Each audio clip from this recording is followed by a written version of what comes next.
Ouais, Baruch Hashem, Shiur Perek Kuf Gimel. La semaine prochaine, on n'aura pas le cours le jeudi, parce que ça sera Be'at Hashem la veille de la bar mitzvah de mon fils. Alors, je pourrai pas faire le cours. On fera le cours mercredi, et le cours, il sera Be'at Hashem sur Pessah.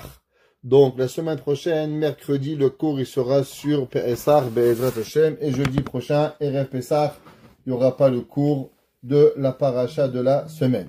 Alors, avant qu'on commence dans le Pérec 103, pour pouvoir commencer, on va lire la Ségoula, pourquoi le dire, et d'abord, qui c'est qui l'a écrit.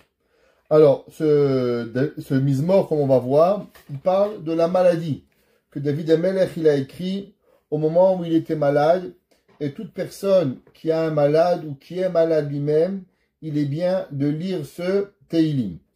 Ce Teilim aussi, il est bien pour les mamans qui ont pas d'enfants et qui veulent prier pour un ami, une amie qui veut avoir des enfants. Alors, ils peuvent prier ce Teilim. Celui qui recherche, quelque chose de particulier d'Akadosh Baruch Hu. Alors, avant de prier, par exemple, quelque chose de spécifique, un Shidur, Parnassa, Shalom Bayit, quelque chose de bien spécifique, qui disent ce Teilim avant de prier. Et qui disent cette prière. El Chai Venora Vekadosh Hashem, qui est vivant, Nora, terrifiant, Kadosh, qui est saint, Yehi Ratzon Milefanecha, que ce soit devant grâce devant tes yeux, Akadosh Baruch Hu, Sheta Aneni, que tu me réponds, Berov Chazdecha, avec ta grande miséricorde, Vechazdecha et ta bonté, Ve'aseli et asher nafshi shoelet, et fais ce que mon âme demande, umit ave me imecha, et mon âme, elle a envie de toi.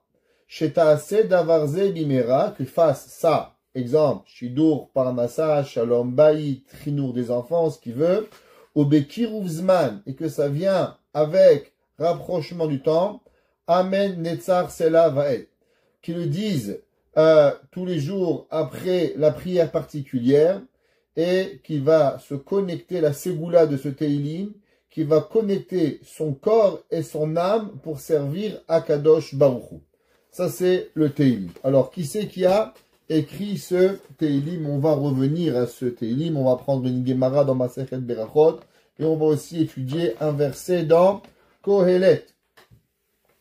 Alors, d'abord, les Mefarshim, le Rid, le Rihion, le Rabbi Moshe David Wali, ils expliquent et ils disent que ce Teilim, il a été écrit en remerciement et en louange à Akadosh Baruch Hu d'une façon générale sur toutes les bontés que Akadosh Baruch Hu il a fait et qu'il va faire avec le Ham Israël. C'est-à-dire, si on regarde historiquement, comme ce qu'il avait dit un jour, quand il était venu Rav Israël Meirlo au Canada, il avait parlé de tous les plus grands rois grecs et de tous les plus grands rois italiens et romains.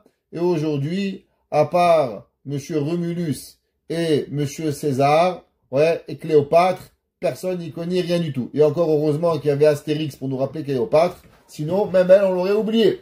Alors, t'inverses la Torah, qui c'est qui connaît pas David Amelech, Shlomo Amelech, Shaoul Amelech, l'histoire juive tellement grande. Et si on réfléchit comment Akadosh Baruch Hu il a préservé le peuple juif avec toutes les souffrances qui arrivent, ça en soi-même, ça donne à remercier Hachem. Je vous dirai toujours l'histoire qu'il y avait un jour un non-juif, il a écrit un livre sur le peuple juif. D'où vient le peuple juif? Et il ramène toute l'histoire du peuple juif et comment le peuple juif, il arrive toujours, Baruch Hashem, à retrouver une vitalité. Et on va voir comment. C'est marqué dans David Amelech ici, mais cet auteur du livre à la fin, il dit, conclusion, le peuple juif est extraterrestre. Il est impossible de pouvoir se renouveler de la façon que le peuple juif, nous sommes obligés de dire que ce peuple n'est pas humain, mais extraterrestre. Voilà comment un goy, il a compris le judaïsme. Et en vérité, cette question, elle est vraie. La seule réponse, c'est que Akadosh Baruch Hu berachama vidbarach, avec sa bonté, que Hachem, il a donné au peuple juif. Et David Amelech, il vient faire un peu une tochacha, une remontrance à qui? Au juste. Qu'est-ce que ça veut dire? Souvent, une bonne personne, elle est bonne, Akadosh Baruch Hu, il lui fait du bien, Hachem lui donne ce qu'elle a besoin, elle pourrait dire, ah, Baruch Hachem, je suis un bon gars, tu vois, je suis un bon gars, Hachem il m'aime, parce que je fais des bonnes mitzvot. David Amelech, il dit, regarde, même si tu es une bonne personne, et que Akadosh Baruch Hu te fait du bien, ne prends pas sur toi en pensant que tu mérites le bien. Pourquoi? En pensant que c'est tes bonnes actions qui vont t'apporter. Pourquoi? Parce qu'en vérité, si l'homme, Hachem, il le jugerait al-midat adin sur la rigueur, aucune de nos actions, elle est parfaite. Il y a toujours un intérêt personnel, il y a toujours quelque chose qui arrive, parce qu'on veut manger, parce qu'on veut boire, parce qu'on veut un chidour, parce qu'on veut du shalom baït, parce que X, Y, Z, alors il y a toujours un petit peu un intérêt. Et ça, Kadosh Baruch Hu devrait nous punir. Donc tout ce qui nous arrive provient uniquement de la bonté de Hakadosh Baruch Hu. Le Radak, il écrit et il dit que ce Mizmor, il a été instauré par David Amelech pour qu'on le dise au moment de l'exil. Pourquoi? Pour remercier. Parce que faut comprendre, c'est quoi l'exil? L'exil, tant qu'on est en exil, ça veut dire qu'on est fauteur. Parce que si on était des bonnes personnes, alors Hachem, il aurait amené le Mashiach. Donc si un gars, il se réveille le matin, il dit, ouais, moi je suis un tzaddik, je suis le top. Ah ouais, pourquoi Mashiach, il n'est pas venu? Pourquoi Mashiach, il n'est pas là? Si BMF, tu crois que tu es tellement bien, pourquoi tu n'es pas venu amener Mashiach? Par le fait qu'on est encore en exil, ça veut dire que Hachem, il n'est pas content avec nous. Si Hachem, il n'est pas content avec nous, alors pourquoi Kadosh Baruch Hu nous fait tellement de bien? Alors David Amelech, il écrit et il dit, regarde à combien l'homme, il doit remercier Hachem, que Akadosh Baruch Hu, même à travers que on est en exil et que on est là, Akadosh Baruch Hu, il fait du bien à Israël et on doit remercier Akadosh Baruch Hu pour tout ce qu'il nous fait. Le Meiri, il explique et il dit que David Amelech, il a écrit ce Teilim par rapport à lui-même, à travers toutes les souffrances personnelles et toutes les bontés que David Amelech, il a eues. Alors David Amelech, il va écrire ce Teilim pour remercier Akadosh Baruch Hu. La Rashi, il ramène et il dit, qu'est-ce que ça veut dire Barechi Nafshi? Bénis mon âme. Qu'est-ce que ça veut dire bénis mon âme? Rashi dit, Chamisha Barechi Nafshi Yeshkan. Et il dit que dans ce verset, son Pérec, on va trouver ici 5 fois le concept de Barechi. Remercier mon âme. Pourquoi? Et il dit dans le Pasuk Aleph, dans le Pasuk Bet, le Pasuk Rav Bet, ouais, dans le Teilim 104 et 1 et 35. Par rapport à quoi? Par rapport aux 5 mondes. C'est quoi ces 5 mondes? Alors la Gemara dans Masechet Berachot, elle nous dit la chose suivante. La Gemara dit Amar Rabbi Yochanan Mishum Rabbi Shimon ben Yochai. Il a dit Rabbi Yochanan au nom de Rabbi Shimon ben Yochai. Juste une petite chose intéressante. Généralement, dans la Gemara, à chaque fois que vous allez voir les enseignements de Rabbi Shimon bar Yochai, elles sont toujours associées à qui? À Rabbi Yochanan. En tout cas, depuis Gemara Brachot jusqu'à Gemara Shabbat 33, tous les enseignements de Rabbi Shimon bar Yochai vont être enseignés au nom de Rabbi Yochanan. Juste une autre chose assez intéressante à savoir. Vous savez que chaque fois que c'est marqué dans la Gemara Rabbi Shimon, c'est Rabbi Shimon bar Yochai. Pourquoi des fois c'est marqué Rabbi Shimon ben Yochai ou bar Yochai et des fois c'est seulement marqué Rabbi Shimon? Pourquoi des fois on dit juste Rabbi Shimon et des fois on dit Rabbi Shimon bar Yochai? La réponse à ça, ça dépend quand est-ce que Rabbi Shimon il a parlé. Est-ce que c'est avant que Rabbi Shimon il rentre dans la grotte ou c'est Rabbi Shimon après qu'il est rentré dans la grotte? Chaque fois qu'on parle de Rabbi Shimon avant qu'il est rentré dans la grotte, alors Rabbi Shimon était encore connecté et la majorité de sa connaissance, elle venait de l'enseignement de son père, Yochai. C'est pour ça marqué Rabbi Shimon ben Yochai. Après la grotte, Rabbi Shimon il est monté de niveau et là, il était, on va dire, quelque part indépendant. Il a appris avec Eliyahu Navi. Alors automatiquement, qu'est-ce qu'il était? Il est devenu Rabbi Shimon tout seul, Rabbi Shimon. Alors ici, la Gemara, dans Masechet Brachot d'Afyud, elle dit la chose suivante. Amar Rabbi Yochanan Mishum Rabbi Shimon ben Yochai. Il dit Rabbi Yochanan au nom de Rabbi Shimon ben Yochai. Maï dirtiv, qu'est-ce que c'est écrit? Pia patra bechokma. C'est marqué dans Eshet Chaï que vous dites tous les vendredis soirs, Pia patra bechokma, elle a ouvert sa bouche avec sagesse, Vetorah chesed, et la Torah de bonté, Aleshona, elle est sur ses lèvres. Qu'est-ce que ça veut dire que Torah chesed, Aleshona? La Gemara dit Keneged mi, Amar Shlomo Amelech Mikrazé. Entre qui et par rapport à quoi David Amelech, Shlomo Amelech, a dit ce verset, Pia patra bechokma, la bouche, elle a ouvert avec la sagesse, Vetorah chesed, et une Torah de bonté, Aleshona, elle est sur sa langue. Lo amro ela keneged David aviv. La Gemara dit que Shlomo Amelech, il a écrit ça par rapport à David Amelech. Shedar bechamisha olamim. La Gemara dit que David Amelech, il a vécu dans 5 différents mondes. David Amelech, il a compris qu'en vérité, nous on voit, on dit toujours, je vous ai expliqué, la différence entre un rave, un juif, un non-juif, je vais dire entre un intelligent et un idiot. Les idiots, ils voient tout en gros. Les intelligents, ils voient le détail. Exemple, quelle est la différence entre vous et moi et un diamantaire?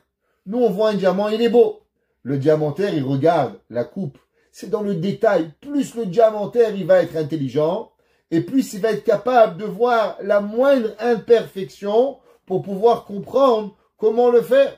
L'imperfection fait partie du diamant. Parce que s'il est trop parfait, il n'est pas vrai. Mais savoir quelle est la valeur, comment il vit, comment il est, pour pouvoir y arriver, qu'est-ce qu'il doit faire. Alors, nous, on voit le monde, on voit un monde. La Gemara dit David Amelech, dans le monde où nous on vit, David Amelech, il a compris qu'il y a 5 différents mondes par rapport au monde qu'on va voir. Et par rapport à chacun de ces mondes-là, David Amelech, il va louanger Akadosh Baruch Hu. La Gemara dit Dar bime imo. D'abord, quand il était dans le ventre de sa mère, David Amelech, il a réfléchi. C'est marqué dans la Mishnah, dans Pirkei Avot, que l'homme, il doit savoir d'où il vient et où il va. Elle m'a dit, qu'est-ce que les Mishnah dit, qu'est-ce que ça veut dire? Si l'homme, il réfléchit d'où il vient du sang, il vient d'une goutte, il vient de rien du tout. Et après, qu'est-ce qu'il vient? Il rentre dans le ventre d'une maman. Comment le ventre d'une maman, où il y a là-bas la tchouk-tchouka, il y a là du poisson au pois chiche, comment un bébé, il va grandir là-bas? C'est illogique. Comment c'est possible qu'Hachem, il a fait ça, que l'enfant, il rentre dans un monde, et que l'enfant, il peut grandir dans le ventre d'une maman? David Amelech, il a dit que l'homme, en vérité, le fait qu'il vit dans le ventre de la maman, qu'il puisse avoir la vie, comme un jour un docteur, il a dit, quel est le bruit qui va vous changer et vous transformer pour le reste de l'éternité? Réponse, quand maman, elle est enceinte, le cœur du bébé, quand on entend dans le battement du cœur. Ce bruit-là, il vous transforme. Un enfant et un homme, il écoute ça. Mais pas possible. Quoi, dans un ventre, il y a un enfant, il y a un cœur, ça bat. La vie, ça transforme une personne. Pourquoi? Parce que c'est un olam, c'est un monde en soi-même. David Amelech, il va dire, l'homme, il doit louanger Akadosh Baruch Hu quand il entend, il vit dans ce monde. Chez Neymar, Baruchi et Hashem. David Amelech, il a dit, je louange Akadosh Baruch Hu. Baruchi, je remercie Baruchi Navshi et Hashem. Qu'est-ce que ça veut dire Baruchi Navshi et Hashem? Le moment où l'homme est dans le ventre, il n'a pas encore un vrai corps, il n'est pas terminé, il vient un petit peu, le bébé, on entend le cœur du bébé, pop, pop, pop, pop, pop, qu'il a, c'est encore une âme qui va arriver. Vechol kerevai et shem kocho. Et David Amelech, il remercie Akadosh Baruch Hu de tout ce qu'il lui fait, qui peut grandir un cerveau, un cœur, un foie, un poumon, une bouche, des ongles, tout. Hachem, il crée dans le ventre de la maman tellement de différentes choses, tellement de particules. David Amelech, il dit l'homme, quand il voit ça, les David Baruchi Navshi et Hashem. L'homme, il doit remercier Akadosh Baruch Hu par rapport à cela. Yatsa le'avir ha'olam. David Amelech, il est sorti dans le monde. Il a commencé à voir les étoiles, le ciel. Regardez la force du soleil. Je ne sais pas si vous avez vu, mais aujourd'hui, il y avait une éclipse. Je ne sais pas si vous avez raté. En tout cas, dans l'éclipse, qu'est-ce qu'il y avait? À un moment, je suivais l'éclipse, et l'éclipse, elle était à 98%. Et il faisait encore jour. Je dis, mais c'est pas possible. On remarquait pas, ça veut dire, de dehors, on voyait même pas qu'il y avait l'éclipse. avec les lunettes, on voyait que il restait un tout petit croissant de l'éclipse, et la journée dehors, on remarquait rien, comme si qu'il n'y avait rien du tout. Ça veut dire que l'homme, il regarde, mais à combien il est puissant ce soleil? 2%, et pourtant, il peut éclairer la journée, le monde, comme si de rien n'était. Sans les lunettes, on ne pouvait pas. Et d'un coup, le soleil, il est passé, et bam, la lune, elle est passée, ça a revenu. Quand l'homme, il voit ça, waouh, le monde, à combien il est grand, alors il doit remercier Akadosh Baruch Hu. Ça veut dire marqué, Baruchi Nafshi, Malachav, Gibore, Koach, Ose Devaro, Lishmoa Bekol Devaro. L'homme, il doit remercier le monde, le soleil, la lune, les étoiles, tous ceux qui fabriquent le monde que Akadosh Baruch Hu, il a fait. Baruch Hu et Hashem Kod Savav. La Gemara dit que David Amelech, il a commencé à grandir, et il a compris, sa maman, elle a allaité David Amelech. Nous, on pense, allaiter, ça va. Les chevaux, ils allaitent, Mechila, les mamans, elles allaitent. David Amelech, il a dit, rien à voir. Ta mère, elle n'est pas une vache, et elle n'est pas un cheval. Est-ce que tu comprends quelle est la différence il y a? Et regardez, Mechila, Hazve Shalom, de croire même qu'une maman, elle est un animal. Mais la Torah, elle va nous dire ici, regardez l'importance, comment Akadosh Baruch Hu il a fait. La Gemara a dit, Yanek Mishdeimo, il a allaité de sa maman, Venistakel, il a regardé de où Akadosh Baruch Hu il a créé l'allaitement, Ve'amar Shira, et il a dit louange, Shenemar, Barchi Nafshi et Hashem, Ve'al Tishkechi Kol Gemulav. David Amelech, il a dit, j'oublie pas tout ce que tu as fait. C'est quoi Gamoul? Gamoul, ça provient du principe de Gamal, l'igmol, Vaya'as Mishte, Beyom Hi Gamel. Igamel, c'est arrêter d'allaiter. C'est le sevrage d'allaiter. David Amelech, il a dit, au moment où j'ai regardé comment Hachem, il a créé l'allaitement, alors j'ai créé une louange. Pourquoi? Qu'est-ce qui a étonné David Amelech? Alors là, on rentre un peu kabbalistique. Alors vous savez qu'on a appris qu'il y a dans la vie les 10 sphirotes. Ouais, Chokhmah, Bina, Da'at, Chesed, Gvura, Tiferet, Netzach, Od, Yesod, Malchut. 10 sphirotes qui arrivent. David Amelech, il a regardé, il a dit, c'est quoi la Bina? C'est quoi la compréhension? Comment on comprend? Alors, par exemple, comprenez, vous allez comprendre ce que je vais vous dire. Quand quelqu'un, il a pas de sentiment, qu'est-ce que vous lui dites? Tu comprends rien. Pourquoi je comprends rien? Je comprends. Quel rapport entre le sentiment et la compréhension? Des fois, un ami, il vous donne, ouais, ça va, c'est pas si grave. Qu'est-ce qu'il vous dit? Mais tu comprends pas ma douleur. Pourquoi? Pourquoi on dit pas que tu ressens pas ma douleur? Pourquoi quand quelqu'un, on lui partage une certaine émotion et il n'arrive pas à comprendre l'émotion? Bon, à moins qu'il est autiste. Les autistes, ils comprennent pas. Ouais, les Asperger, ils sont dans un monde, ils sont une bulle, ils sont là, ils en comprennent pas. Mais les gens normaux, quand on donne une émotion, ils doivent être capables de prendre l'émotion. La Torah nous dit que le cœur de la personne, c'est ça qui donne la bina. C'est quoi la bina? Il y a la chokhma. La tête, elle emmagasine la connaissance. Alors tu apprends A, Ba, Va, Ga, Da, Aleph, Bet, Gimel, Dalet. Ouais. Et après, il faut prendre cet enseignement et en faire quelque chose. Ouais. Quoi faire, quand le faire et comment le faire. C'est la bina. La bina, ça vient de la binyan. Ça vient de la construction qu'une personne, elle fait entre deux choses. On a parlé souvent de la bina. Qu'est-ce qui crée la bina? La Gemara nous dit que la bina provient du cœur. C'est le cœur. Par exemple, il y a quelqu'un, il sait, une voiture, c'est dangereux. Quelqu'un, il sait qu'un enfant, c'est fragile. Maintenant, qu'est-ce qu'on fait avec ces deux informations-là? Il sort dans la rue et il traverse. Et il voit un enfant qui va traverser. Il sait qu'il y a un enfant qui traverse. Il sait qu'il y a une voiture qui arrive. Il faut associer les deux éléments et s'occuper de le petit enfant qui va pas se faire écraser. De où ça provient ce sentiment que tu vas dire, hé, petit garçon, ne traverse pas, tu vas te faire renverser. Donne-moi la main pour t'aider à traverser. D'où ça vient? Ça vient du sentiment de pitié que vous avez créé avec l'enfant, la voiture qui est là, association des deux éléments, et ensemble vous sauvez la vie de l'enfant. Ta femme, elle a envie d'une pizza, toi t'es fatigué, t'as pas envie d'aller lui acheter une pizza, Mais toi, tu sais que maintenant, si tu vas lui acheter une pizza, alors demain, ta maman va te faire un bon Shabbat. Alors tu utilises ton cœur et tu fais pitié à ta femme et tu achètes ta pizza. Et demain matin, tu as un super Shabbat. Tu le fais pas, t'as pas pitié pour elle. Vendredi, t'inquiète, pose pas de questions si tu vas manger une boîte de thon à la mayonnaise. T'as pas voulu, ben c'est comme ça. La suite des événements. Comment on arrive? Ça s'appelle la bina. La Torah dit que c'est quoi la bina? La bina, elle provient du cœur. C'est le cœur qui crée la bina. La Gemara dit que Hachem, où est-ce qu'il a créé l'allaitement? Il a créé à côté du cœur. Pourquoi il a créé à côté du cœur? Pourquoi il a créé là-bas? Alors la Gemara dit Kede Amara Biuda, quelle a raison? Kede Shelo Istakel Bemakom Erva. La Gemara dit, regarde Akadosh Baruch Hu, qu'est-ce qu'il a fait? Akadosh Baruch Hu, il a créé l'allaitement d'un enfant, avant qu'il y avait les formulas, parce qu'avant il n'y avait pas monsieur Materna, il n'existe pas. La Gemara dit Hachem, il a protégé l'enfant, que l'enfant, il soit protégé de ne pas voir des choses pas bien.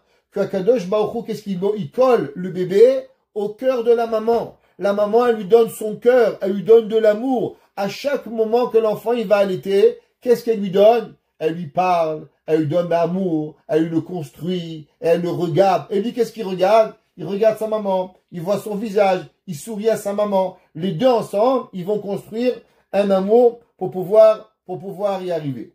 La Gemara a dit une autre raison, pour ne pas comme un animal. La Gemara a dit où est-ce qu'ils sont l'allaitement des animaux? La Gemara a dit c'est proche de l'endroit malheureusement où ils font leurs besoins. Rien à voir avec les humains. Tous les mammifères, ils allaitent, mais ils allaitent pas comme les humains. Les humains, c'est quoi? C'est à propos et c'est à côté de l'endroit de la bina qui va arriver. Rabbi Nachman de Breslev, il explique ce concept-là. Il dit qu'est-ce que ça veut dire cette chokhma, cette bina qu'on va venir et qu'on va expliquer, à savoir pour pouvoir y arriver. Alors, il dit Rabbi Nachman la chose suivante. Comme on a expliqué que l'enfant, il nourrit à côté du cœur pour pouvoir y arriver. Et il dit qui bina, ouais, c'est quoi la bina? Et il dit que David Amelech, il a donné un remerciement particulier à Kadosh Baruch Hu, que l'enfant, il va être nourri de cette bina et pas d'ailleurs comme un animal. Il dit pourquoi? Il dit de la même façon que Kadosh Baruch Hu, il a créé que l'homme, il va nourrir face à face. Il dit que ça veut dire que l'enfant, il se nourrit face à face. Comme j'ai expliqué, c'est rassurant pour un bébé, au moment où il mange, de voir le visage de sa maman. Il est là. La maman, elle le prend, alors elle lui donne. Ça veut dire qu'il a un concept de face à face avec sa maman. Ouais. Ça s'appelle Makom Bina. Il dit qu'est-ce que ça veut dire Makom Bina? Rabbi Nachman, il dit qu'on voit que la Gemara, elle a dit que pas à côté de l'endroit ailleurs qui est moins propre. Ça veut dire que la Bina, elle représente le concept de la propreté.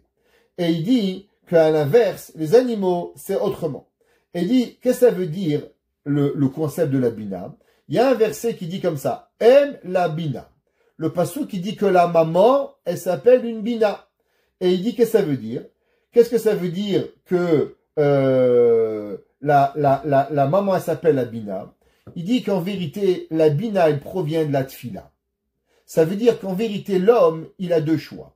Quand il est nourri. Par exemple, tous les jours, les humains entiers, ils mangent. Il a mangé à tout le monde. Aux juifs, aux non-juifs, aux cafards, aux lions, aux moustiques. Tout le monde y mange. Il dit seulement, il faut savoir, il y a deux façons que vous pouvez manger. Est-ce que vous mangez première classe? Est-ce que vous mangez avec grand restaurant, avec serveur? Ou bien vous mangez dans les poubelles? Ça veut dire, il y a un homme, il mange les poubelles du grand restaurant de Paris. Qu'est-ce qu'il mange? Il mange du grand restaurant. Mais qu'est-ce qu'il mange? Il mange la poubelle. La différence, vous allez au restaurant, vous payez 2000 €, vous mangez première classe. Les deux, ils mangent le manger du restaurant, du grand cuisinier Michelin 3 étoiles. Un, il a payé ses premières classes. Le deuxième, c'est gratuit, c'est de la poubelle. Mais les deux, ils goûtent le même manger. Il dit Rabbi Nachman, comment on arrive à manger première classe Eh ben, ça à travers la tfila. Il dit, celui qui prie pour que Akadosh Baruch Hu, il le nourrit, alors automatiquement, il rentre en première classe dans le restaurant. Ça veut dire que Hachem, il s'occupe de lui pour que lui, il puisse manger de la façon première classe. Mais à l'inverse, celui que malheureusement, il paye pas. C'est quoi payer? Il mange, il prie pas. Il dit pas Kadosh Baruch Hu, Barech Alenu, et Hashana Azot, d'être communauté voata, s'il te plaît à Kadosh Baruch Hu. Alors d'où il mange? Alors il mange de l'arrière. Comme l'homme et l'animal. L'homme, Hachem, il lui a donné. Quand tu manges du bébé, qu'est-ce qu'il fait? Il voit sa maman. La maman, elle le regarde. Elle voit combien il mange. Elle voit combien il est là. Elle voit qu'est-ce qu'il a besoin. Il a besoin de faire un rôle. Il a besoin qu'on le caresse. Il a besoin qu'on s'occupe de lui. Combien il va manger. Chaque chaque goutte que l'enfant il mange, il est mitmal et berachamim. Il se remplit de miséricorde. À l'inverse, un animal, il nourrit son chiot, son veau. Bien sûr, c'est un acte de gentillesse que l'animal y fait avec son enfant, mais du fait qu'elle ne peut pas le voir, il n'y a qu'une seule bonté, c'est qu'elle le laisse manger. Mais elle ne peut pas s'occuper de lui. À l'inverse, il dit Rabbi Nachman pareil. Celui qui prie à Kadosh Baruch Hu pour la tfila, pour pouvoir manger, alors automatiquement, qu'est-ce qu'il a? Il est en connexion PLP avec Hachem, face à face avec Dieu, et chaque manger qu'il reçoit, il est nourri par rapport à Kadosh Baruch Hu de pouvoir y arriver. Et c'est ça que la Gemara dit que l'homme, il vit avec Hachem d'une différente façon. Il vit avec Hachem de 5 différentes façons pour pouvoir arriver à être nourri par rapport à Kadosh Baruch Hu, de qu'est-ce qu'il va, de pouvoir, pour pouvoir y arriver. Il dit le Malbim, il dit qu'est-ce que ça veut dire? Il dit Ibracha pratit ala chesed sheose ima beyichud. Il dit le Malbim, qu'est-ce que ça veut dire Barechi nafshet Hashem? C'est qu'en vérité l'homme, comme j'ai expliqué, l'intelligent et le bête, l'intelligent il regarde le détail, le bête il regarde le gros. Exemple, le Midrash il dit, comme la Gemara Behemet, dans Masechet Berachot elle dit, quelle différence il y a entre un bon invité et un mauvais invité? La Gemara elle dit, un homme, Blainara, il a 10 enfants. Ces 10 enfants, ils sont mariés. Chaque enfant, il a 10 enfants. Alors, Blainara, à la maison, il y a 200 personnes. Baruch Hashem, un jour, je suis rentré dans une famille, il a 19 enfants, le monsieur. Blainara. Et je suis rentré la soirée de Pessah, il y avait un appel d'Atsala. Je suis arrivé là-bas. C'était une image magnifique. Il y avait les enfants, les petits-enfants. Il y avait rien que sa famille, au moins 100 personnes. Rien que sa famille, une centaine d'enfants, petits-enfants. La plus belle table de Seder qui était là, Ishtabar, Shemo, Kashem, lui donne longue vie. Et il était arrivé. C'était incroyable de voir à combien il arrivait. L'homme, la Gemara a dit, imaginez-vous ce monsieur, il invite un invité. Il est un, ils sont 100. Qu'est-ce qu'il dit? Ils n'ont rien fait pour moi. Il avait déjà 100 invités. Tu crois que ça a fait la différence? Un bout de matzah, un verre de vin, ça fait rien comme différence. Il m'a rien donné. La Gemara a dit ça, c'est un mauvais invité. Parce qu'il croit qu'on lui a rien fait. C'est quoi un bon invité? Il dit, waouh, tu t'imagines, il a invité 100 personnes pour me faire plaisir. Tu t'imagines tout ce que sa femme, elle a fait pour pas que je remarque que je mange. Alors elle a fait 12 ralotes pour pas que je regarde. La Gemara a dit que le bon invité, il regarde chaque détail comme si ça a été fait pour lui, pour pouvoir y arriver. Quelle différence entre un tzaddik et pas un tzaddik? Le tzaddik qui regarde le détail. David Amelech dit l'obigdolot et la biktanim. David Amelech dit moi je vois pas Hachem dans le grand, dans les petites actions. Qu'est-ce qu'on dit Rav Obadia Yosef, Rav Moshe Feinstein, il rangeait les cuillères à sa femme. Quand elle pose une question, pourquoi tu crois que Rav Moshe Feinstein, il rangeait les petites cuillères? Pourquoi on raconte aujourd'hui cette histoire qui range les petites cuillères?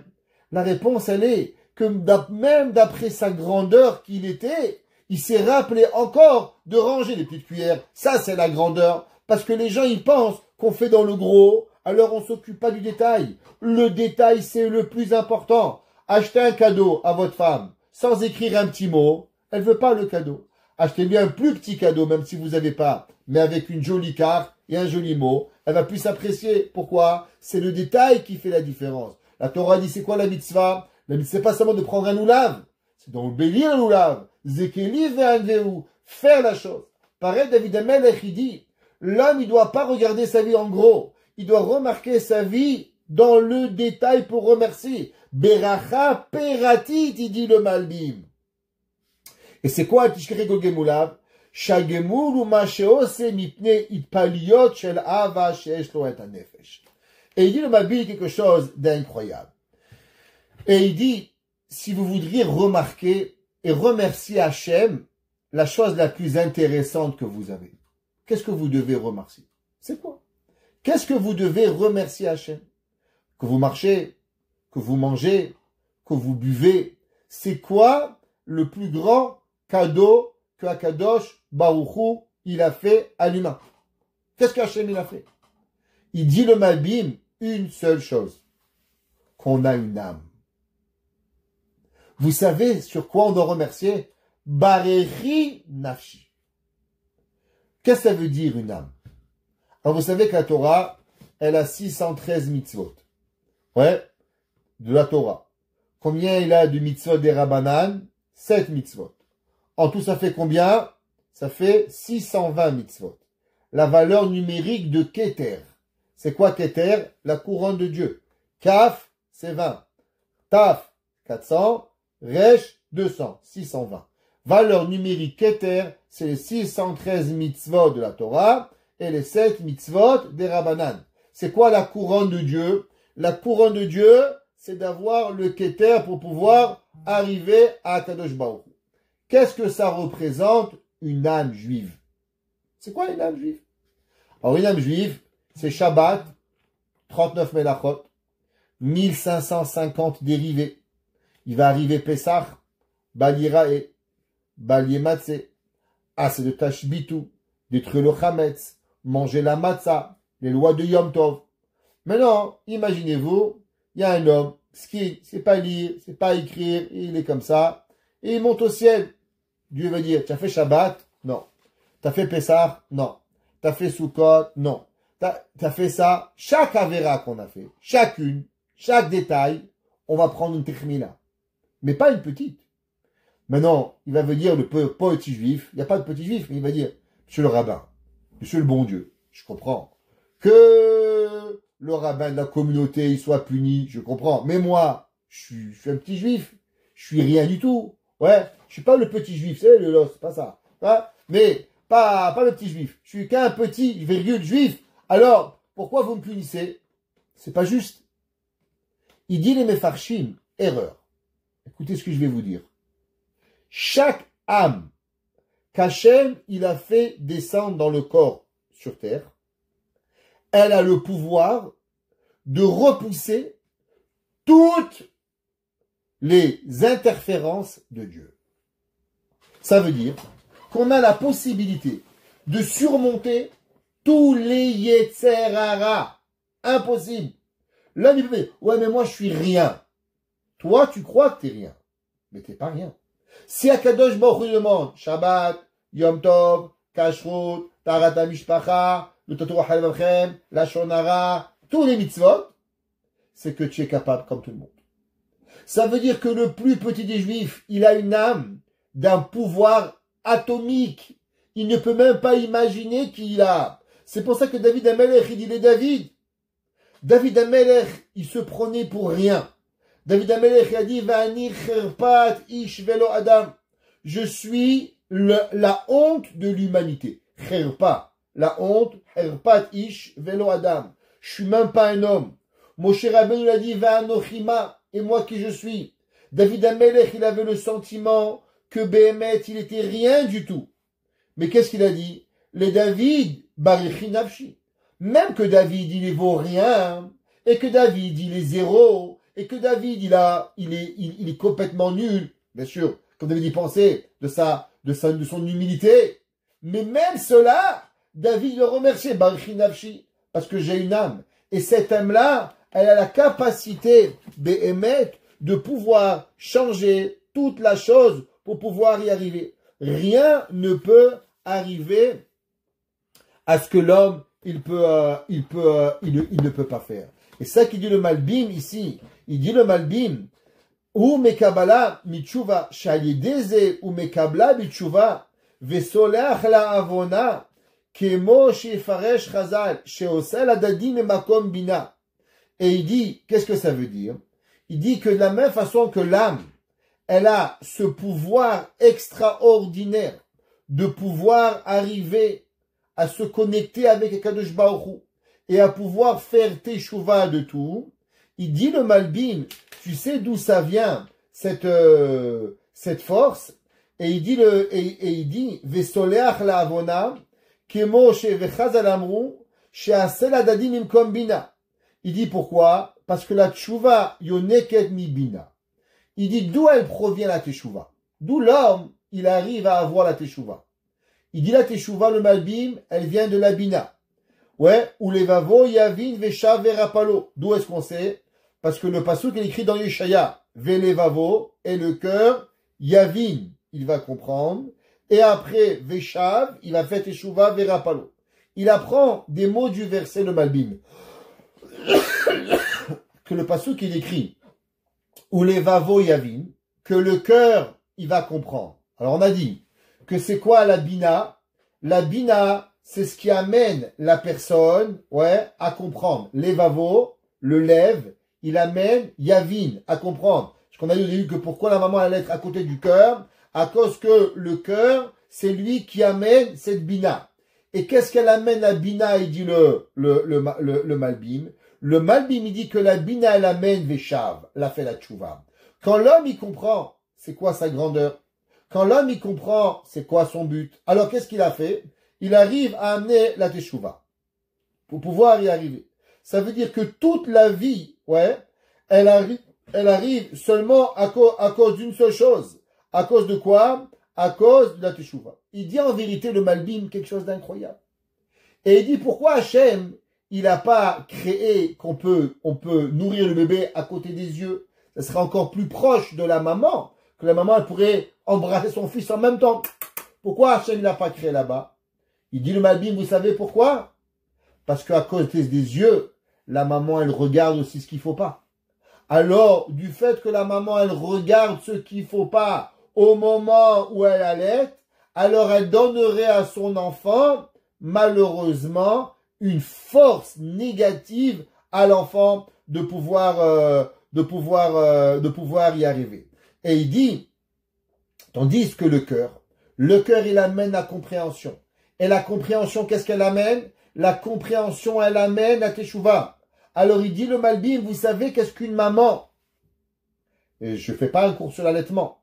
Mais il dit le Malbim, qu'est-ce qu'une maman, elle donne à l'enfant au moment où elle allait? Elle lui donne le pouvoir de teshuva. Il dit que le moment où la maman, elle allait son enfant, et qu'elle lui donne cet amour, et qu'elle lui donne cette distinction de la bina, alors cette bina, elle permet à l'enfant d'arriver à quoi? À arriver à faire la teshuva. Et sur ça que David Amelech, il a dit, Barchi nafshi et kol gemulav.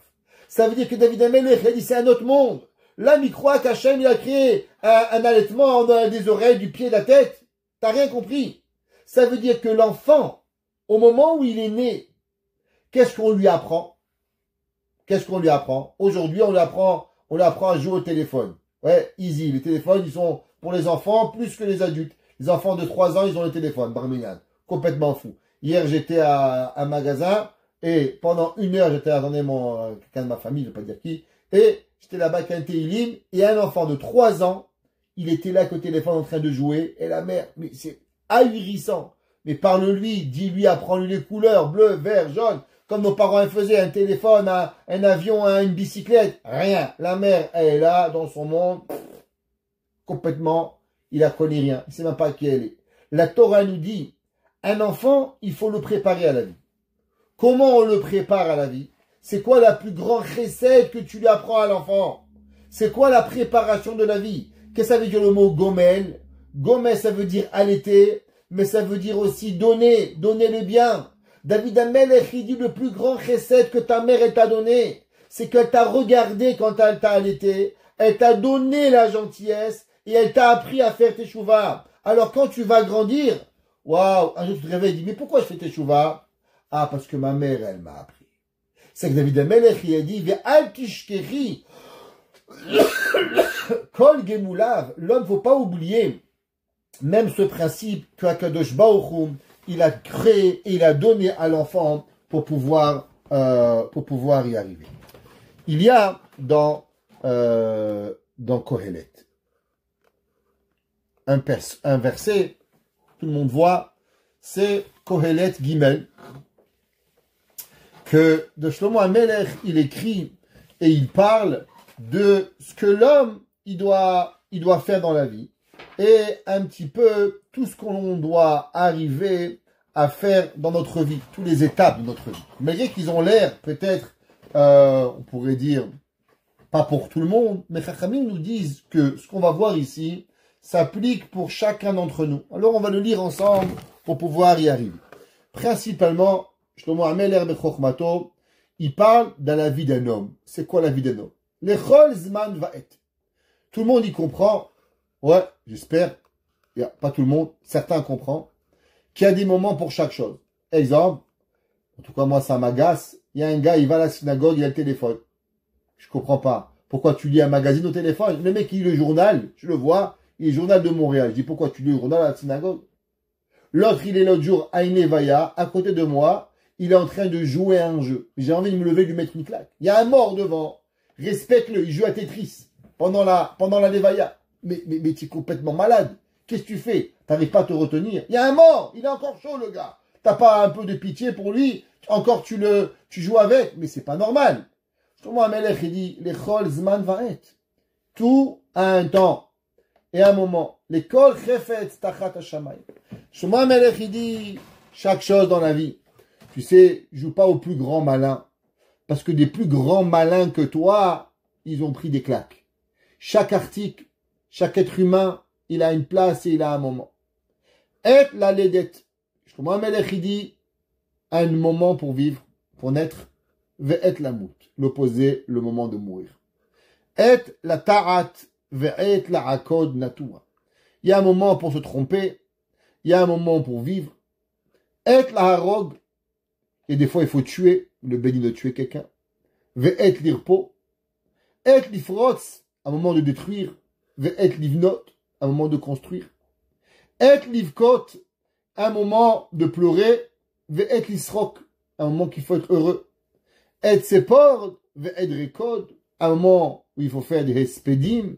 Un moment, les hespedim, c'est des éloges funèbres. Ve'et rekod. Un moment où tu dois te danser. Et la shlich avanim. Des fois, il faut jeter les pierres. Ve'et kenos avanim. Un moment où tu dois récupérer des pierres. Et la habok. Des fois, c'est le moment où il faut enlacer. Ve'et lichok. Et des fois, c'est pas le moment d'enlacer quelqu'un. Tu vas à un enterrement, c'est pas le moment d'embrasser le gars. Le pauvre, il est avec sa peine, laisse-le tranquille, c'est pas le moment d'arriver. Et les vakesh. Des fois, il faut chercher. Ve'et les abed. Et des fois, il faut savoir perdre. Un homme, des fois, il faut savoir perdre pour pouvoir gagner. Et l'ishmor. Ve'et les ashlich. Un moment pour garder et un moment pour enlever de soi-même. Pour pouvoir arriver. Shlomo HaMelech, il continue. Je te retourne la page. Mechila pour que tout le monde y puisse lire. Et l'ikroa, un moment de chirer.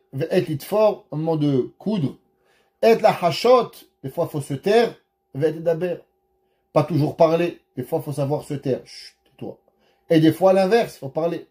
Et l'eov, des fois il faut aimer. Et l'isno, des fois il faut haïr. Des fois un homme qui fait des mauvaises choses, pas parler du bien de lui, il faut l'haïr. Et milchama, des fois il faut faire la guerre. Faut pas être Jésus, tu tapes la main gauche, donne-moi la main droite. Ça c'est pas nous. Nous on n'est pas comme ça. Nous on n'est pas des chrétiens.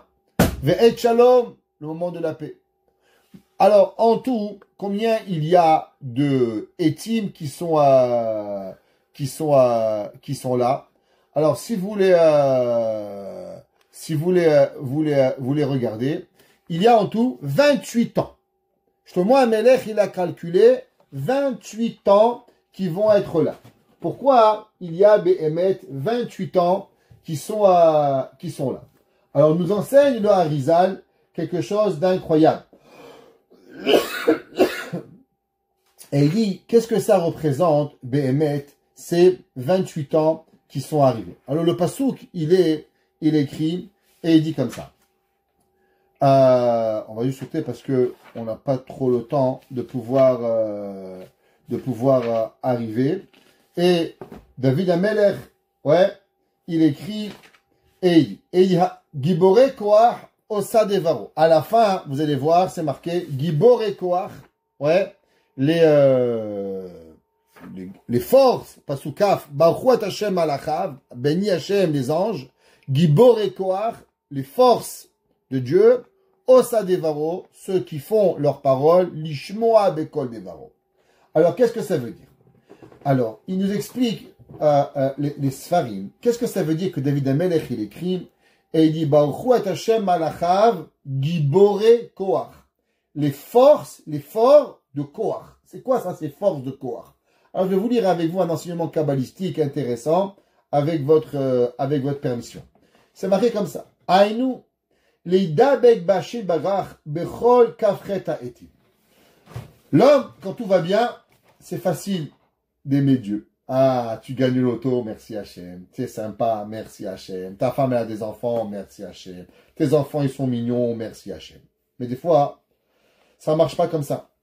Alors, il dit David Amelech, Baruch Hashem, Baruch Hashem, ouais, on va remercier à Dieu, Gibor Koach. C'est qui l'homme qui est fort? C'est celui à travers les 28 moments, que ce soit dans la peine, dans la douleur, dans l'amour, dans la difficulté, dans le deuil, à chaque moment. L'homme, il doit être remercié à Hachem. Il y a 14 bons moments et il y a 14 moments difficiles, que ça soit dans l'un ou dans l'autre. C'est pour ça que combien de mains vous avez? Vous avez 2 mains. Combien vous avez de phalanges dans vos mains? Vous avez 14 phalanges. Pourquoi vous avez 14 phalanges? Par rapport en hébreu, le mot yad. Yad, c'est 14, valeur numérique. Alors vous avez 2 mains, la main droite et la main gauche. Quand vous serrez la main de quelqu'un, vous avez combien? 14 fois 2, ça vous donne combien? 28. Alors pourquoi on a 2 mains? Un par rapport aux 14 moments bons et un par rapport aux 14 moments difficiles. Et Akadosh Baruch Hu, il dit Gibor Koach. Tu sais c'est quoi la force? La force, c'est de savoir associer le bon et le moins bon qu'on a avec Akadosh Baruch Hu. Et que l'homme, des fois, il a besoin de l'aide divine pour arriver à Akadosh Baruch Hu. Et il doit transformer ces moments-là, qui sont des fois difficiles, à pouvoir arriver à des moments bien. Ben be'ako olchim, she'ovrim et koach ha'etim bigvura. Que malgré que l'homme, il passe ses 28 moments envers force avec Akadosh Baruch Hu. Shebechol et, que à chaque moment, dans tous les moments, yu bigdecha levanim. Qu'est-ce que ça veut dire? Bechol et yu bigdecha levanim. Alors, principalement, on pense que ça vient de notre vie. À chaque moment. Quel moment on parle? On parle des 28 moments que l'on a. L'homme, il doit jamais remettre en question Hachem. Bechol et. À chaque moment. C'est quoi? Et l'isrok, ve'et leo, ve'et lisno, ve'et liot avel. Chaque moment, la Torah dit, begadecha levanim. Sois propre. C'est quoi propre? Ne remets pas en question la parole d'Akadosh Baruch Hu. Que l'homme, il doit avoir l'aide d'Akadosh Baruch Hu. Les Baalei Moussar, ils expliquent et ils disent que l'homme, il n'a pas d'idée de la force de l'être humain. Il ne sait pas. Même, vous savez, que les docteurs, ils disent combien on utilise de notre cerveau? Combien on utilise? 1/10. On utilise généralement notre capacité mentale seulement de 10%. Un jour, le Rav Shlomo Zalman Auerbach, il a fait un stroke. La moitié du cerveau était paralysée. Et le Rav Shlomo Zalman, il pouvait se rappeler toute la Torah. Le docteur, il a dit, j'arrive pas à comprendre comment un homme avec la moitié du cerveau paralysé, il est capable de connaître tellement.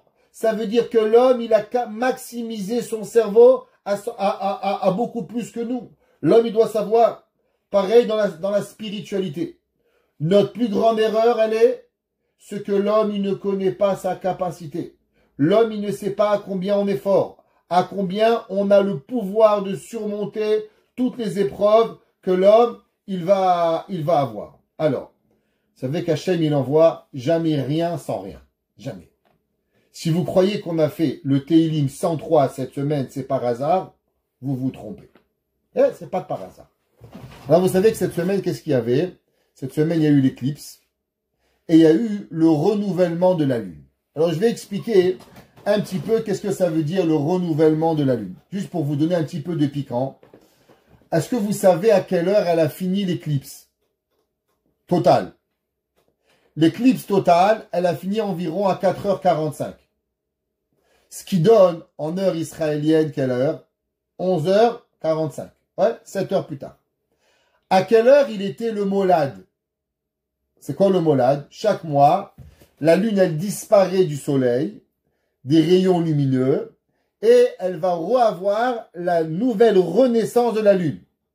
Que vous devez savoir, le Molad de la Lune cette semaine, il était 11h57 et 7 secondes. 10 minutes après l'éclipse. Ça veut dire que la Lune, elle est passée, elle a noirci le Soleil, et après, elle s'est mise sur un nouvel angle pour pouvoir reavoir et recevoir du Soleil. Ça veut dire que la Lune, elle a caché le Soleil, mais en vérité, qu'est-ce qu'elle est partie faire? Elle est partie en vérité que rechercher, et pour pouvoir être éclairée.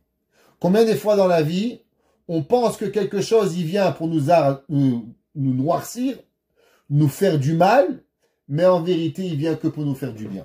J'aimerais raconter une petite histoire d'un rav qui est arrivé dans une ville qui s'appelait le Missouri, pas le Missouri. Ne croyez pas que je sais encore lire.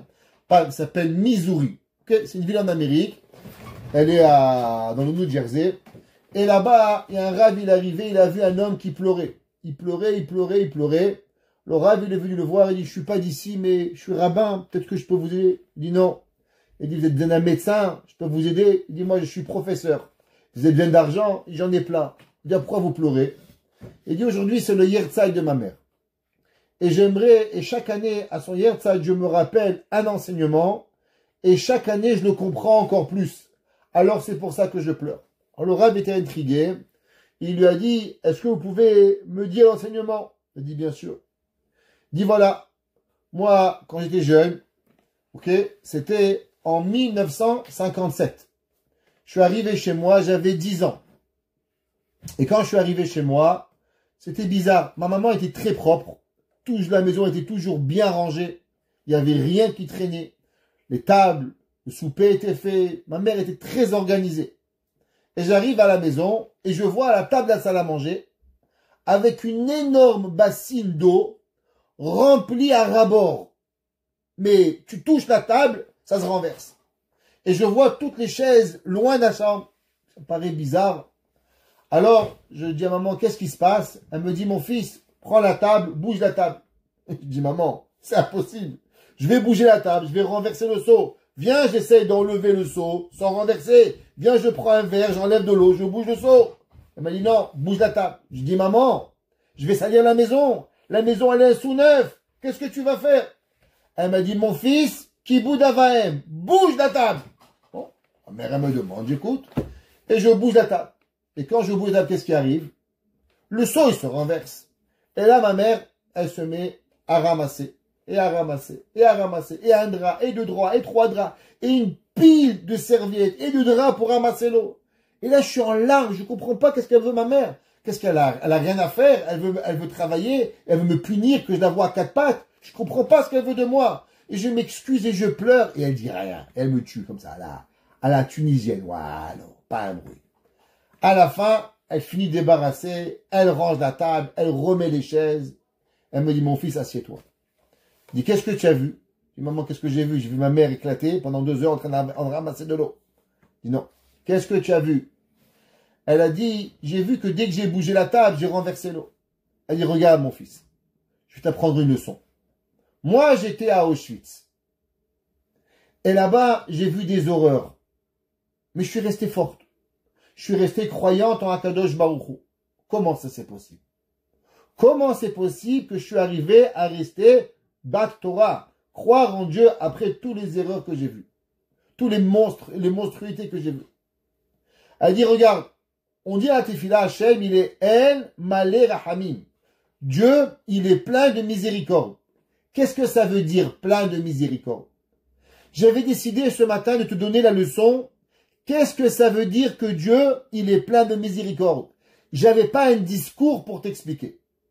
Alors j'ai rempli ce grand seau d'eau sur la table et je t'ai demandé de bouger la table. Et quand tu as bougé la table, qu'est-ce qui s'est passé? Comme le seau était rempli, à la seconde, il s'est renversé. Donc dès que tu as bougé la table, tout s'est renversé. Il dit Hachem, il est plein de miséricorde. Et dès que tu bouges, qu'est-ce qui tombe? Il tombe que de la miséricorde. Elle a dit, pour t'inculquer, que Akadosh Baruch Hu, il n'est pas rempli de haine. Akadosh Baruch Hu, il n'est pas rempli de méchanceté. Akadosh Baruch Hu, il n'est pas rempli de vengeance envers nous. Il n'est rempli que de bonté. La même façon que toi, que dès que tu as bougé la table, eh ben, tu as renversé le seau d'eau, parce que la table a été remplie de seau d'eau. Alors tu as compris maintenant que Akadosh Baruch Hu, il est aussi rempli que de miséricorde. Et dès que tu bouges, qu'est-ce qui tombe? Il tombe la miséricorde d'Akadosh Baruch Hu. Ça, c'est ce que l'homme, il doit penser qu'Akadosh Baruch Hu lui donne. Des fois, tu penses qu'on t'a caché, mais en vérité, ce que tu caches, c'est en vérité que la Rahamim d'Akadosh Baruch Hu pour pouvoir y arriver. Il dit le Harizal, ouais, que l'homme, il doit savoir. Ve'uklal chashuv ve'yesodi. Il dit, c'est une règle que l'homme, il doit avoir. Chez Biladav, yefshar la'avor et ha'olam azeh amale yiridot ou mirsholim. Sans cette règle, l'homme, il n'est pas capable de passer ce monde. Ça veut dire, si on ne comprend pas ce qu'on va dire maintenant, on ne peut pas avancer. On est ce qu'on appelle en anglais stuck, coincé dans notre vie. Chez Tzarich yitrazek ou yitametz, le'echod et atzmo, im Hashem yitbarar bechol hamatzavim. L'homme, il doit savoir que tout ce qui arrive, à chaque moment, on doit se renforcer avec Dieu. À chaque moment. Et on doit mettre Dieu comme roi à chaque endroit. Et il dit, ben beyerida, ben be'alia, à chaque moment. Et il dit pourquoi? Il dit le Harizal, pourquoi Shlomo HaMelech il a choisi 28 moments? Pourquoi il lui manquait des idées à Shlomo HaMelech? Parce qu'il a écrit 28, il s'est arrêté à 28. Il n'avait pas d'idées. Moi, je peux rajouter encore plein. Qu'est-ce qu'il a? Pourquoi il avait décidé 28? 14 mots et 14 mauvais. Il dit le Harizal, Be'inyan halevana. Alors, combien de temps le mois il est? Vous savez, c'est ceux qui connaissent un petit peu. Combien de mois, de jours et d'heures est le mois lunaire? Le mois lunaire, il est 29 jours, 12 heures et 793 parties de minutes. Si vous prenez une minute, vous la divisez en 793 parties. C'est pour ça que dans le peuple juif, un mois, il y a 29 jours, un mois, il y a 30 jours. Pourquoi? À cause que ça varie. Parce que 12 plus 12, ça fait 1. Donc le mois d'après, on a 12 plus 12. Alors on arrive à quoi? On arrive à 30 jours. Mais un mois, il est 29 jours et 12 heures. Donc en vérité, il est 1 sur 2, il est 30. Maintenant, la lune, elle est visible combien de jours? La lune, elle est visible seulement 28 jours. Dans ces 28 jours, dit le Harizal, il y a l'ascendant, et il y a le croissant, et le décroissant. Il y a 14 jours où la lune, elle grandit, et il y a 14 jours où la lune, elle disparaît, elle diminue. Et après, elle disparaît du monde pendant combien de temps? Pendant, ou bien 1 jour et demi, ou bien 2 jours. Dépend des fois, ça va dépendre. 1 jour et demi ou 2 jours, elle va dépendre. Mais en tout cas, la lune, elle est visible combien de temps? 28 jours. Il dit le Harizal, pourquoi 28 jours? Par rapport aux 28 moments que Shlomo HaMelech il a parlé. Les 14 moments heureux sont les 14 moments en croissant. Les 14 moments difficiles sont en décroissant de la vie. Et Shlomo David HaMelech a dit, Baruch Hashem, Gibore Koach, Koach Ose Devaro, Lishmoa Bekol Devaro. C'est quoi la force d'Hachem? Il dit de voir Akadosh Baruch Hu dans tout le monde. Vakaf Retyanim Mitchalkim Yudet Dudalet Yeme Aliyah Veyudelet Yeme Yerida. Et ça, c'est par rapport aux 28 moments de Shlomo HaMelech qu'il a écrit, dit le Harizal. Ça veut dire que l'homme, il doit savoir que même la lune, même le renouvellement de la lune, tout ce qui arrive dans la vie, pourquoi la lune elle se crée, pourquoi la lune elle meurt, pourquoi la lune elle disparaît, tout ça c'est quoi? C'est pour que l'homme, il doit savoir qu'en vérité, le but, c'est de remercier Hachem. Comment elle s'appelle la lune? La lune, elle s'appelle la Malka, elle s'appelle la reine. Pourquoi? Comme on a déjà expliqué, tout ce qui est masculin, il donne, tout ce qui est féminin, il reçoit. Le soleil, il est bichinat melech, et la lune, elle est bichinat malka, de pouvoir recevoir. Et quand elle reçoit, des fois, elle reçoit bien, et des fois, elle reçoit mal. Mais il en reste que quoi? Qu'à chaque moment, elle va donner à Kadosh Baruch Hu de pouvoir y arriver. Et cette bichina de pouvoir donner, de remercier Hachem à chaque moment, ça, c'est ce qu'on appelle Gibor et Baruch et Hachem Malachav, Gibor et Koach, pour pouvoir y arriver. Le Ibn Ezra. Le Ibn Ezra, il demande une question. Le Ibn Ezra, il dit que c'est marqué que les malachim sont d'une force incroyable. C'est pour ça que c'est marqué dans le pasuk. Gibor et Koach. La Gemara dans Masechet Shabbat, elle dit c'est quoi Gibor et Koach? La Gemara dit que c'est les malachim. Je comprends pas. Si David Amelech il dit qu'il n'y a rien de plus fort que les anges, alors la question elle est simple. Comment c'est possible que Yaakov Avinu, il a pu combattre le malach de Esav? Après tout, un malach c'est pas humain. Un malach c'est surhumain. Si un malach il est surhumain, alors comment c'est possible que Yaakov, il a pu combattre le malach? La réponse, il dit Ibn Ezra la chose suivante. Et moi, je peux dire qu'en vérité, on peut demander la même question. Comment on peut battre le Yetzer Hara? On dit, c'est vrai, à Kippour, on dit que nous, on est de Bassar Vadam, et lui, il est de feu. Mais la question, elle est, comment on arrive tous les jours avec le Yetzer Hara? Le Yetzer Hara, il est un malach, il n'est pas un humain. Si le Yetzer Hara, il n'est pas un malach, il n'est pas un humain, alors comment on arrive? Comment c'est possible? Qu'est-ce que ça représente un malach? Un malach, la vie du malach, elle vient de où elle est la source. Qu'est-ce que ça veut dire d'où elle est la source? Il dit le Ibn Ezra, le malach que Yaakov il a combattu, qui il était? Il était le malach de Esav. Qu'est-ce que ça veut dire le malach de Esav? Qu'est-ce que Esav il veut? Esav il veut manger, Esav il veut boire, Esav il veut s'amuser. Ça veut dire que Esav, il veut vivre sa vie de tous les soirs, de tous les jours, de Ta'avot. Donc si le malach de Esav, qu'est-ce qu'il représente? Il représente tous les plaisirs corporels. Alors automatiquement, qu'est-ce qui se passe? Il perd sa forme de malach et il devient matériel. Il perd sa force qui est infinie à une force qui est finie. À l'inverse, Yaakov. Qu'est-ce que Yaakov y cherchait? Yaakov y cherchait à combattre le Yetzer Hara et à s'élever spirituellement. Alors il dit le Ibn Ezra, quand l'homme il veut battre et il veut combattre le malach et il veut se rapprocher d'Akadosh Baruch Hu, alors automatiquement il devient une siyata d'Ishmaïa qui devient plus fort que l'ange parce qu'il prend une force encore plus grande et il est capable de combattre le malach. Quand le malach il vient nous faire fauter, alors le malach, le Yetzer Hara, qu'est-ce qu'il devient? Il devient terrestre, il devient fini, il devient limité. Et quand nous, on a la volonté de combattre le malach, alors on devient à un niveau de malach qui est quoi? Qui est illimité, de siyata d'Ishmaïa, pour pouvoir y arriver. Et je dirais, juste que vous regarderez le pasouk tête. Le pasouk qui dit Lo la netzach yariv velo leolam yito. David Amelech il dit Akadosh Baruch Hu, même quand il est fâché avec nous, Lo leolam yariv. Même que Dieu est infini, mais jamais Dieu il se fâche avec nous à l'infini. L'homme qui croit qu'il n'y a pas de solution, ça y est, j'ai trop fauté, je suis trop barminan.